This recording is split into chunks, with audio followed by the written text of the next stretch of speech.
Hey coucou, il y a quelques semaines sur Instagram, je vous ai posé des questions. Mon objectif, c'était de voir si les femmes et les hommes se comprenaient, étaient sur la même longueur d'onde ou pas. J'ai posé des questions larges, j'ai posé également des questions volontairement clichés et stéréotypées pour voir, en effet, si on avait des réponses similaires ou est-ce que finalement tout ce qu'on pouvait s'imaginer en termes de clichés était complètement obsolète. Oui, j'ai dit obsolète. L'objectif donc de cette vidéo, vous l'aurez compris, c'était de vous poser des questions, de récolter vos réponses, de les analyser, de voir s'il y avait des choses qui revenaient, puisque j'ai pas fait du cas par cas, mais j'ai regardé s'il y avait toujours une espèce de généralité, et puis de voir si nos croyances finalement sur nous les femmes, genre sur les hommes c'était vrai, et genre les hommes sur les femmes c'était vrai. Alors évidemment pour faire cette vidéo il a fallu faire un choix, donc j'ai fait le choix de ce que je connais le mieux, puisque je suis partie de moi-même, c'est-à-dire que j'ai posé une question généraliste aux hommes et aux femmes de type cisgenre et hétérosexuel, comme moi, voilà. Mais évidemment je n'exclus personne, c'est juste le choix de cette vidéo pour aujourd'hui, bien entendu.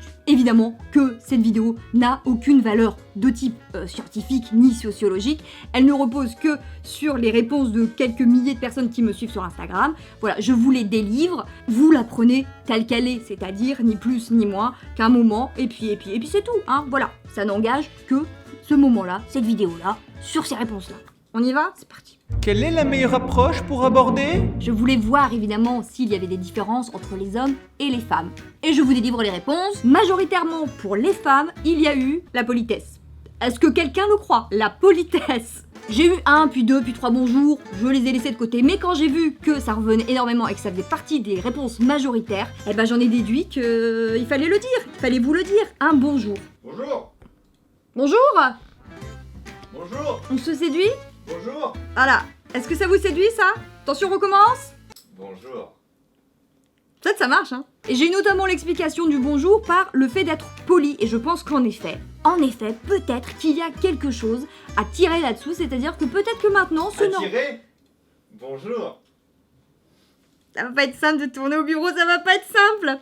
Bonjour, la base. Du côté des hommes, j'ai eu également la politesse très étrange, mais alors surtout, la majorité a également répondu de rencontrer quelqu'un au milieu d'un environnement commun, c'est-à-dire une activité commune ou à travers un groupe d'amis dans une soirée, bref, quelque chose qui réunit les deux personnes. Voilà, comme si c'était facilitateur de rencontres et de première approche. J'avais posé cette question de manière large parce que je m'attendais peut-être à une autre réponse. Quelle est-elle? Vous me direz. Je vais vous le dire. Personne, que ce soit homme et femme, ne m'a répondu via les réseaux sociaux. Personne. Aucun site de rencontre, aucun réseau. Pourtant, tout le monde pouvait répondre, la meilleure façon d'aborder, c'est via tel machin, je lui écris, comme ça on voit, tatati, tatata, t'as vu, on prend pas trop de risques. Non. Non. Et dans les deux genres, les réponses majoritaires ont été d'arriver de manière polie bien sûr, avec sourire et naturel. Loïc, sourire et naturel pour aborder quelqu'un, ça te va? Ça me va, merci à toi. Bonjour. Tout est naturel. Qu'est-ce qui vous séduit le plus souvent? Qu'il dise s'il te plaît merci. Ça va être si long. Alors là, je vous le dis, je n'ai eu aucune différence de réponse selon les genres. Vraiment, la majorité m'a répondu l'humour. Bonjour. Oh merde. L'humour et le principe de franchise. Voilà, arriver avec une espèce de naturel et sans tournicoter autour du pot. Ça ne veut rien dire. Humour, sourire franc et bien sûr, alors ça a l'air débile dit comme ça, mais pourtant c'est la majorité, l'intelligence dans les conversations. Sous-entendu, pouvoir échanger sur des sujets communs. Alors l'intelligence, ça veut tout dire et rien dire, hein. Il y a des gens qui sont très intelligents parce qu'ils sont cultivés, ils sont ennuyeux. L'intelligence, ça peut être émotionnel, ça peut être social. Mais quelle que soit l'intelligence dont on parle, c'est de trouver l'autre qui est libre sur la même fréquence, bien sûr. Mais... Oh. Et deuxième réponse que j'ai reçue en majorité, ça a été la confiance en soi. Quelqu'un de confiant apparemment donnerait aussi envie. Et je pense que ça s'explique par le fait que cette personne respire quelque chose de solide, donc du coup il y a quelque chose de peut-être sécurisant. Je dis bien peut-être, mais c'est une réponse qui est revenue en majorité. Quelle est la pire façon de quitter quelqu'un? Je sais. Ok, oh là là. Je suis sûr que la grande théorie c'est mettre en scène sa propre mort. Tu crois que les gens Moi c'est ce que majoritairement je ferais moi. ont répondu la pire façon de quitter quelqu'un, c'est si l'autre met en scène sa propre mort? C'est la première réponse qui m'est venue. Et je pense que j'ai le cerveau tout à fait normal et sain. Là, encore une fois, pas de dissociation homme-femme. La réponse qui est venue le plus souvent est par, tu le sais, vas-y, dis-le haute voix, note-le dans les commentaires. SMS, bien sûr, par SMS. Je sais que vous m'écoutez pas trop, hein, les garçons, mais vous trouvez pas que c'est fou parce que la plus grosse réponse c'est quitter quelqu'un par SMS. Mais t'imagines, il y a 20 ans, personne n'aurait pu répondre ça. Bah, disons qu'il y a 20 ans, c'était encore pire de quitter quelqu'un par SMS parce que ça n'existait même pas. Non mais Donc, tu s'il vois. disait je t'ai envoyé un SMS, c'était vraiment un gros connard quoi. Et il y a également eu, quasiment à part égale, le fait de ghoster quelqu'un. Et le fait de ghoster quelqu'un, ça veut dire quoi? Ça veut dire faire un peu le mort, disparaître, ne plus lui répondre. Mais tout le monde sait, il y a que nous qui sommes vieux et qu'on savait pas ce mot. Et qu'est-ce qu'on peut en tirer potentiellement de ça? Non, j'en peux plus. Être quitté, c'est évidemment pas agréable, c'est évidemment douloureux, mais je crois, je vais essayer d'aller au bout de ma pensée, de mon raisonnement, malgré... c'est qu'il y a un manque de considération, et c'est ça qui fait mal. Je pense que quand on se fait quitter juste par un texto ou par ghosting, c'est-à-dire que la personne un peu disparaît, je crois que c'est ça qui fait le plus de mal, se dire « je ne mérite même pas que cette personne vienne à moi et réponde à mes questions si j'en ai ». C'est ça le cœur du problème. Souvent on entend ouais, tu aurais pu venir me le dire en face, mais c'est pas d'avoir une personne physique à quelques centimètres qui est important, évidemment que non. C'est de se dire, si moi j'ai besoin de comprendre, au moins tu as fait l'effort de m'accorder ce temps-là. Et dans les troisièmes réponses au global, elles sont moindres mais elles existent, donc je vous les cite. Il y a eu aussi le fait de ne pas être quitté par quelqu'un, mais de réaliser que l'autre fait tout pour qu'on le quitte. Alors là, il y a une espèce de doublon, quoi. C'est-à-dire qu'en plus, tu vis une relation qui est pas cool parce que cette personne commence à être distante, fait plus d'efforts du tout, enfin bon bref, tu sens bien que ça pue. Mais par contre, elle y va pas pour te dire je veux que ça s'arrête. Ça c'est fourbe, hein. Ça c'est fourbe, hein. Ça c'est fourbe. Vous êtes fourbe! Ne ghostez personne, ne faites pas ça. Prenez votre courage à deux mains, allez affronter les gens pour leur dire voilà, je pense qu'il faut que ça s'arrête. Même si c'est une relation qui a 3 jours et vous dites que c'est pas important, dites à la personne, d'une manière ou d'une autre, que vous préférez en arrêter là. Oui, c'est pas agréable, mais voilà. Quel est le défaut chez une femme qui irriterait le plus l'homme? J'ai première réponse qui me vient à l'idée, c'est imaginons j'ai mis en scène ma propre mort. Ouais, oh là. Ok, donc avec la tombe et tout, et elle vient même pas fleurir la tombe. Genre au bout d'une semaine, elle vient plus. Voilà, ça c'est le pire défaut. Tu me feras penser à ne jamais te poser des questions quand je fais des sondages. D'accord. Oui. Alors majoritairement, mais alors majorité quasi écrasante, les femmes ont répondu qu'elles pensent que ce que les hommes ne supportent pas chez une femme en termes de défaut, c'est la jalousie. Mais, Fabien Olicard, sais-tu que ce n'est pas ce que les hommes ont répondu en majorité ? En réalité, les hommes n'ont pas réellement répondu la jalousie. J'ai eu principalement, et je vous cite les adjectifs, les sautes d'humeur et le fait de rectifier, de corriger tout le temps l'autre. Donc comme s'il y avait un petit côté... j'aime pas quand elle me rabaisse, qu'elle me reprend. Oh là là. Il y a vraiment des petits côtés. Bon, je vais bosser moi. Les sautes d'humeur, l'intolérance, le côté râleur éventuel, le fait d'être corrigé ou rectifié en permanence. Tu parles et puis l'autre elle te dit non, ça se dit comme ça. Monte la vidéo Loïc. Quel est le défaut chez un homme qu'une femme a du mal à tolérer? Les hommes ont considéré que ce que détestent les femmes en termes de défauts, ce sont le côté machiste, le manque d'écoute, la fainéantise. Eh bien, figurez-vous que les femmes ont évidemment répondu le côté sexiste et machiste. Donc, a priori, tout le monde a conscience des choses. Mais également, en majorité, elles ont répondu fainéant. Mais alors aussi, et alors là, je vous le dis, j'en ai eu beaucoup. Le manque d'hygiène.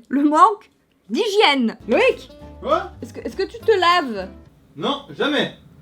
Ça fait faire des économies. Mais c'est peut-être pour ça que t'es célib. Ah.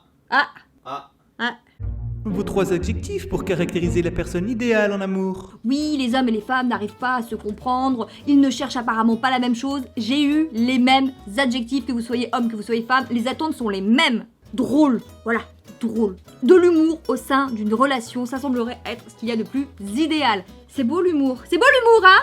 C'est ce que dit un citron quand il arrive dans une banque. Plus un zeste. Et il y aura pas de pépins. C'est trop l'humour. Ah. La notion d'intelligence est revenue systématiquement, alors encore une fois on le précise, hein, intelligent ne veut pas dire tout savoir, je pense que dans une relation amoureuse c'est voilà, comment trouver des points communs, des sujets à partager communs, évidemment, hein, ou en tout cas de quoi débattre. La curiosité d'esprit, vous faites du bruit messieurs, vous faites du bruit. On est curieux de l'esprit. Rien à voir. Et pareil, dans les deux cas, majoritairement, j'ai le côté attentionné qui revient. Non, ce n'est pas que les femmes qui ont besoin de petites attentions. Voilà, se sentir considéré. Si tu portes de l'attention à l'autre, ça veut dire que tu le considères, donc c'est valorisant. Un défaut cliché sur les hommes? Lequel? Alors sur les défauts clichés sur les hommes, les femmes ont répondu que les hommes ne pensent évidemment qu'à leur vie, qu'ils sont infidèles et qu'ils sont... Alors quoi? Est-ce qu'on va biper? On bip pas ça. Hein? Parce que le mot... Démonétisation, c'est l'heure de la démonétisation. Ouais! Démonétisation, c'est l'heure de la démonétisation. C'est l'heure de la démonétisation. Elle a dit Mais non. 3 fois. Bah, Elle a dit quoi? démonétisation. Et les hommes ont répondu que, en termes de défauts clichés sur eux, ce qui revient le plus souvent, c'est le fait qu'ils soient, je cite, cons, qu'ils ne s'occupent pas des tâches ménagères et qu'ils sont également guidés par leur... Merci Loïc. Un défaut cliché sur les femmes? Lequel?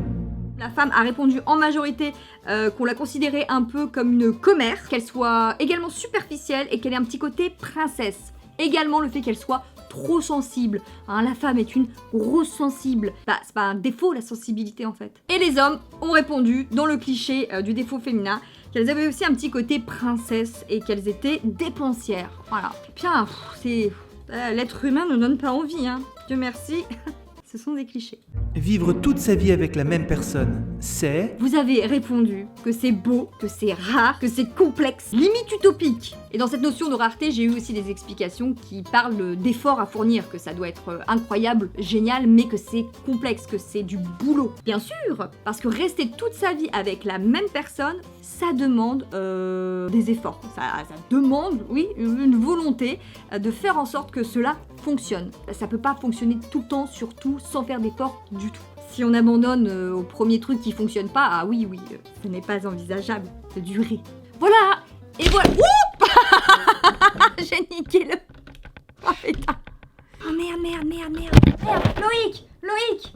Loïc, aide-moi. Pourquoi tu niques la caméra, Céline? J'ai pas fait exprès. Je remets le cadre, voilà, j'espère que c'est une vidéo qui vous a plu, dans des conditions... Attends, je suis pas du tout dans le bon cadre. Extrêmes, hein, les conditions d'extrême, un peu à l'équivalence de Men versus Wild. Voilà, encore une fois, cette vidéo ne tient que de ces réponses-là, que sur Instagram. Prenez-la vraiment avec toute la légèreté dont vous pouvez faire preuve, et surtout, communiquez, puisque nous sommes avant tout des êtres humains. Voilà, hommes et femmes peuvent se comprendre, évidemment, retenons ça. Bisous. Bonjour. Viens chez Céline H, ça défrise la moustache. La vie c'est pas facile. Abonne-toi à Céline H, on aime l'humour potache. Abonne-toi. Bah si, abonne-toi.